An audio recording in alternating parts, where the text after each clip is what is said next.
been experimenting for almost 6 months in organization, but right now I can very safely say that we are in the scaling part.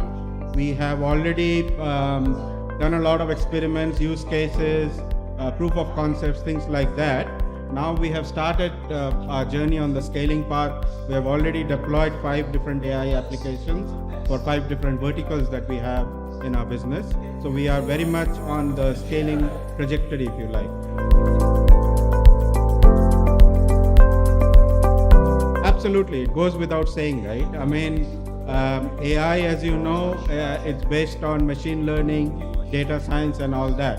And obviously the people who are curating that, models and the data scientists who are working on that. So by default, there are biases that comes in, there are hallucinations that comes in the model. You cannot avoid. That's the nature of AI as we have it today. Tomorrow when AGI comes, we don't know how things will change or if it changes at all. But today for sure we need guardrails for ethical use of AI across not just enterprise but at a personal level as well. Because the large language models are built by corporations, whether it's from US or China like DeepSeek, they all have their own biases built into the system, right? And if you're using that, it comes with that. So what we have done in our organization is, from an enterprise perspective, we have leveraged our partnership with Microsoft that was pre-existing, and we have been using their AI ecosystem, which is the Copilot, because what it gives us by default, without having to spend any more extra effort, time and money, is that it has the inbuilt guardrails, enterprise data protection, the governance around ethical use of AI, and removal of biases. Like we recently tried to use Copilot to develop an AI agent for our HR system, and we were very surprised how much guardrails are already built into the system. So like it didn't allow us to compare CVs of candidates because those are built into the system. So we are happy with that. But having said that, a lot of the other LLMs that are out there which are for personal use like OpenAI, not the enterprise version, or DeepSeek or Claude or something, they don't necessarily have all those guardrails built in. So there, if we are using that for either enterprise or personal use, for sure we need to ensure the guardrails are built in. When it comes to, with regards to policy, or there are now tools available.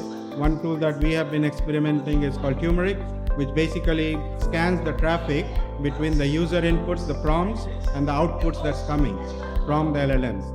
So you can use such tools which are now available in the market to help you combat the biases or the unethical responses that may come with the AI answers.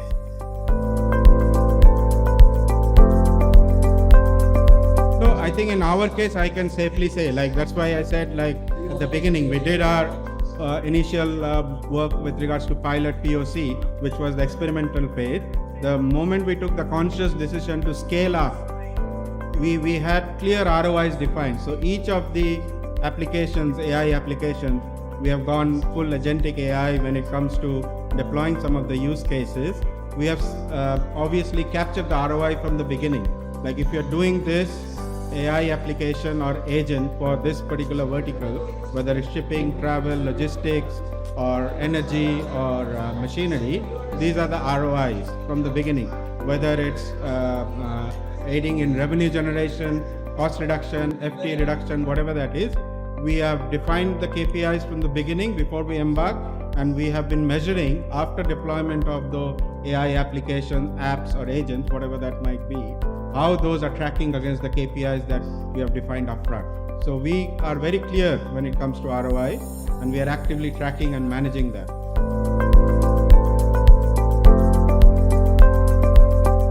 I mean, it's the age-old challenge, right? AI for me and my organization is, it's always humans plus AI, not the other way around, not AI plus humans, right? Which basically sums it up. We are still heavily reliant on the human decision-making capabilities. We are using AI for augmenting our decision-making rather than instead of using AI for complete decision-making. What I mean by that is AI, if you see, even the best reasoning model out there is basically still probabilistic in nature. It's not deterministic. I'll give you a small example. if you use the same prompt 60 seconds apart in any LLM, whether it's Gemini, Claude, OpenAI, ChatGPT, you will get different responses with the best logical reasoning model, right? Which means it's still probabilistic in nature. So you cannot trust AI to do the decision making on your behalf. So you have to bring human in the loop. So for us, it's human plus AI. So we use AI to help us kind of streamline the decision making, but not do the full decision making, if that makes sense.